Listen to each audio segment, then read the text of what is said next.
Mga kapatid, sa buhay natin, dalawa po palagi ang ating inaalala. Hindi po ba? In life, there are really two things that you need to worry. Either you are healthy or you are sick.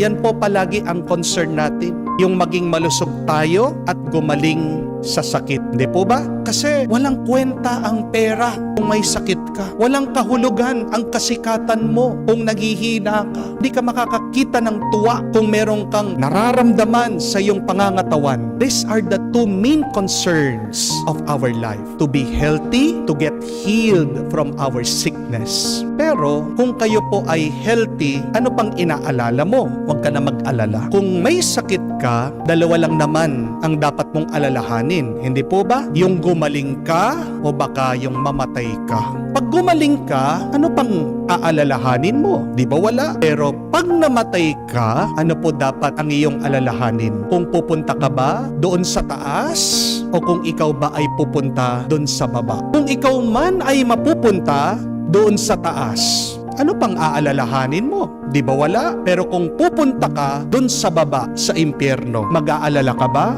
I tell you, wala din po dapat kayong ikatakot at aalalahanin. Bakit? Kasi makikita mo doon yung mga kaibigan mo, yung mga kasama mo, di ba? Busy ka na, makikipag-chika-chika sa kanila. Joke lang po.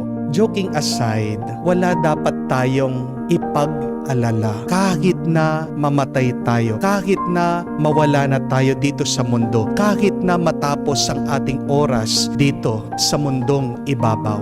Bakit? Kasi po, sabi ng ating Panginoon, siyang katotohanan, siya ang daan, siya ang buhay. Kung maniniwala ka kay Jesus, kung susunod ka kay Jesus, mabibigyan ka ng buhay at buhay na walang hanggan. Kayo ay nagmamahal sa Diyos, hindi naman tayo papabayaan ng Panginoon. Di ba si Jesus din na nagsabi na gumagawa siya ng maraming kwarto sa langit para sa atin? Di ba ginawa tayo ng Diyos mula sa kanyang pagmamahal? Anong ibig sabihin nito? Mahal na mahal tayo ng Panginoon. Yung mahal ba ng Diyos papabayaan niyang mawala? Hindi. Yung mahal ba ng Diyos papabayaan niyang mahirapan? Hindi. Yung mahal ba ng Panginoon matitiis ba niya na siya'y naghihirap? Hindi. Mga kapatid, hindi tayo hahayaan ng Diyos na mapunta sa impyerno. Pero ang tanong, bakit meron pa rin po mga tao na napupunta sa impyerno? Dalawang klase lang ng tao ang mapupunta doon sa ibaba, sa impyerno. Sino po? Tandaan nyo ito. Number 1, yung mga taong ayaw sumunod sa Diyos. Pero number 2, yung mga taong ayaw pumasok sa langit. Una, ang mga taong ayaw sumunod sa Diyos, silang mapupunta sa impyerno. Mapipigilan mo ba ang isang tao kung ayaw niyang pumunta sa liwanag?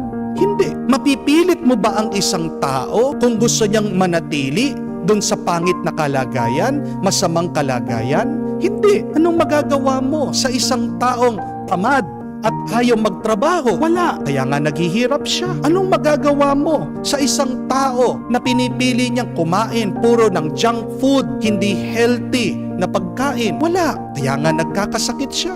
Anong magagawa mo diyan sa iyong anak kahit na sigawan mo, gabayan mo, kahit na pangaralan mo, kung ayaw naman niyang mag-aral? Wala. Kaya nga bumabagsak siya at nagiging kulelat sa buhay. Anong magagawa ng Diyos kung kahit na mahal niya tayo, pinipili pa rin natin na tumaliwas sa Kanya? Tandaan niyo po ito, ang mga pumupunta sa impyerno ay nakakapunta doon hindi dahil gusto nila ang impyerno, kung hindi dahil ayaw nila ang mabuting Diyos.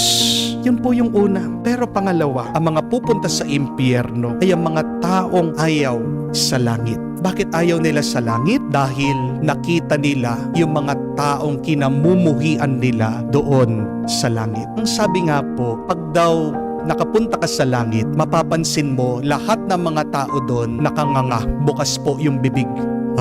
Bakit po nakanganga? Kasi shock sila, nabigla sila. Anong kinabigla ng mga tao? Bakit nakanganga sila? Kasi nakita nila doon yung mga taong hindi nila inaasahan na dapat nandoroon. Sino yung mga taong yun? Yung mga taong kinaiinisan nila, yung mga taong ayaw nila, yung mga taong gumawa na masama sa kanila, yung mga kaaway nila, yung mga taong makasalanan. Pero sino ba tayo para sabihin na ang isang tao hindi karapat-dapat sa langit? Tayo'y tao lang. Hindi tayo Diyos. Ang Diyos ang nagpapapasok sa langit. Kung ang isang tao, ayaw mo man yan, sinaktan ka niya, pero nagsisi siya, nagpakumbaba siya, humiling siya ng tawad sa Diyos, pinapasok siya ng Panginoon sa langit, sino ba tayo para sabihin na hindi karapat-dapat ang taong yon sa langit? Pero merong mga tao na mas pipiliin pa nila ang mabuhay sa impyerno dahil hindi nila matiis na makasama ang mga taong nagkasala sa kanila. Mga kapatid, ang Diyos ay pagmamahal at ang langit ay ginawa din ng Diyos dahil sa kanyang pagmamahal sa atin. Heaven is for all. Pero ang tao pumupunta sa impyerno. Bakit? Dahil meron siyang pride. Amen? Ang tao, mas pipiliin pa niyang mabuhay sa ibaba kasi meron siyang kataasan ng loob. May tao na gusto pa ang impyerno kesa sa langit kasi ayaw niyang mahalin ang nagkasala o nakasakit sa kanya. Remember, my dear friends, nobody goes to hell by accident. Everybody goes to hell by choice. Kung mapupunta ka man sa impyerno, ito ay dahil pinili mo. Amen? At bakit nandoon ka sa ibaba? Dahil mas mahalaga sa iyo ang iyong pride kesa sa pagpapakumbaba at pagmamahal sa mga nakasakit sa iyo. Kaya nga po, sino ang mga puno ng pag-aalala? Sila yung mga taong una, kulang ang pananampalataya. Pangalawa, wala silang pagpapakumbaba. At pangatlo, kulang sila sa pagmamahal. Tandaan niyo po mga kapatid, that everything in your life happens for a reason, for a purpose. Nothing goes to waste. Ano man ang mangyari sa iyong buhay, mabuti o masama, walang sayang diyan. Ginagamit lahat yan ng Diyos para sa iyong kabubuti. At pagdating ng panahon, may mabuti kang maranasan. Kamukha lang po, tingnan niyo, sa gatas. Kahit na nagtagal ang gatas sa rep, kalaunan pagtagal, magiging yogurt yan. Healthy, makakain mo. Pero, ang gatas, pag nasira, hayaan mo lang. Kasi kalaunan, pag tumagal, magiging keso yan. Cheese.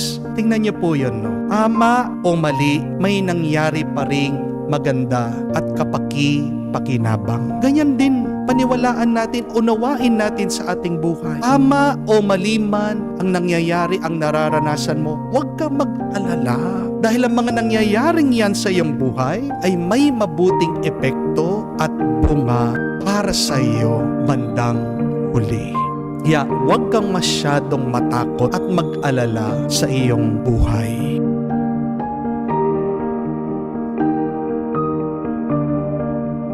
When you are fearless, you become careless.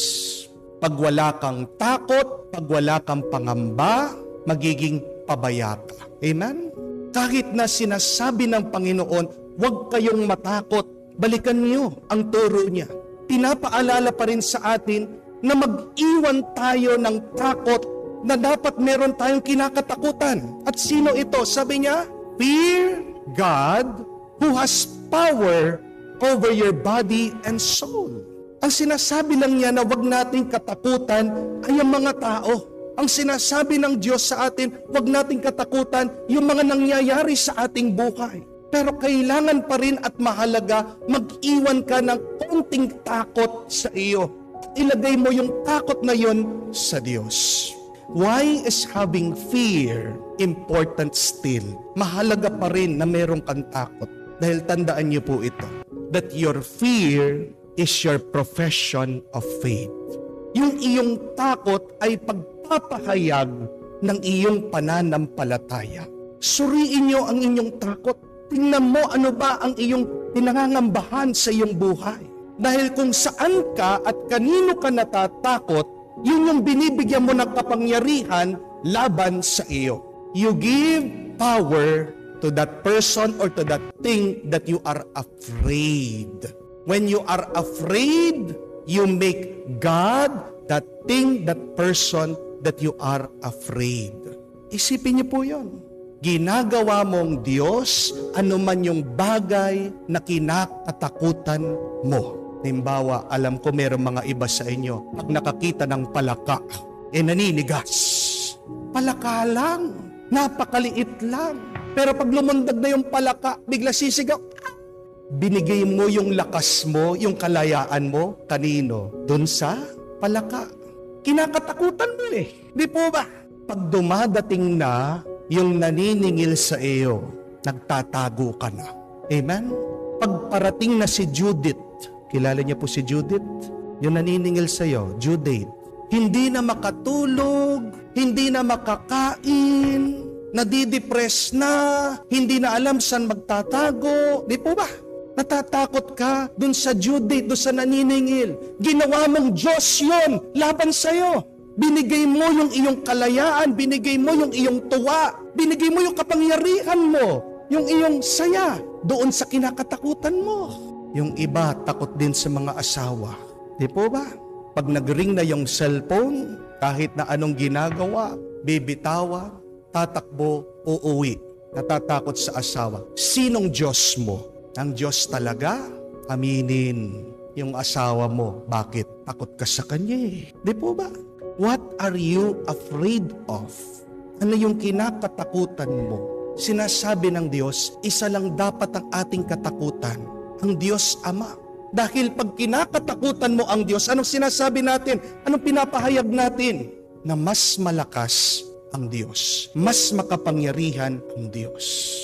Pag natatakot ka, dahil mawawalan ka ng bahay, mawawalan ka ng pera, mawawalan ka ng trabaho, anong sinasabi mo sa Diyos? Hindi ka nagtitiwala sa Kanya. Amen?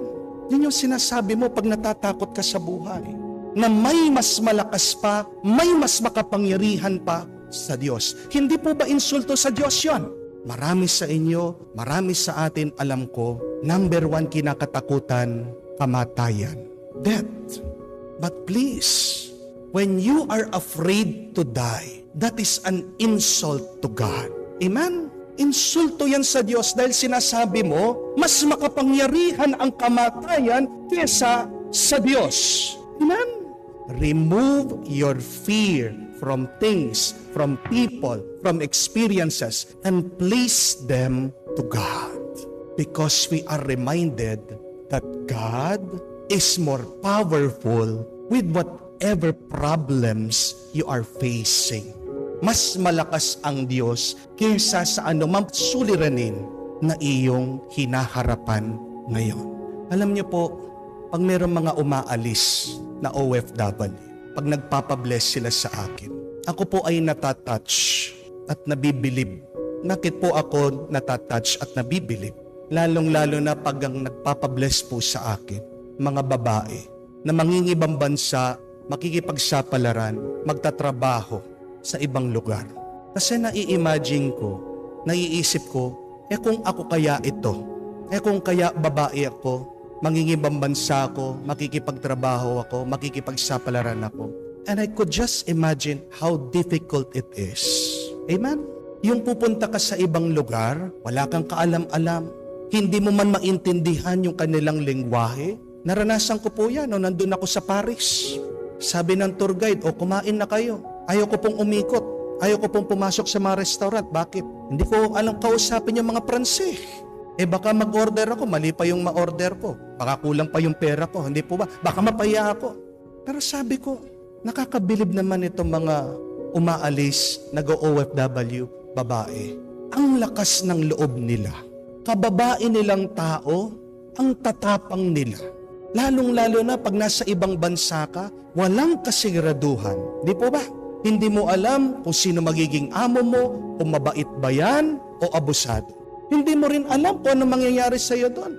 Baka lokohin ka, baka kidnapin ka, baka i-rape ka. At palagi kong pinagmumunihan yon, iniisip ko, sabi ko, saan kaya humuhugot ng lakas ng loob at tapang ang mga babaeng ito, ang mga OFW na ito? Bakit kaya nilang makipagsapalaran, humarap sa pagsubok sa ibang bansa, malayo sa kanilang mga pamilya? And it is there that I consider deep faith and love. Ayun yung nagiging susi. para mahawi, maisantabi at mawala yung takot at pangamba nila. Dahil nakakapit sila sa Diyos, dahil ginagawa nila yon sa pagmamahal nila sa kanilang pamilya. And that is a good reminder for all of us. A wake-up call once again. Madalas, pabalik-balik yung mga takot natin sa ating buhay. But please, hold on to God once again. Please, do everything out of love. Dahil pag totoo yung pagmamahal mo, walang mabigat, walang imposible para sa iyo. Kahit na mahirap, haharapan mo. Kahit na mahapdi, titiisin mo. Amen? Yan yung ating hilingin na grasya sa Diyos. Isang malalim pang pananampalataya sa Kanya. Isang matibay na pagmamahal. Para kahit anuman ang mga takot at pangamba ng buhay, kaya nating malampasan. Takot mo man yan sa iyong negosyo, sa iyong trabaho, nangangamba ka, nakauubusan ka ng pera, hindi mo alam kung saan ka makakakuha pambayad ng utang. Takot mo man yan na baka iwan ka ng iyong asawa sa ibang babae o masira ang inyong pamilya, maging broken family kayo. Takot man yan sa iyong sakit, nangangamba ka na baka kunin ka na ni Lord. Paano na lang ang iyong mga anak? Paano na lang iyong pamilya? Please, ask for more strength. Ask for stronger faith. And ask the Lord to give you a perfect love. Yung iyong takot, lagay mo sa Diyos. Bigay mo sa Diyos. Alay mo sa Panginoon. And see, God will turn your fear into your strength. God will turn your fear into your blessing.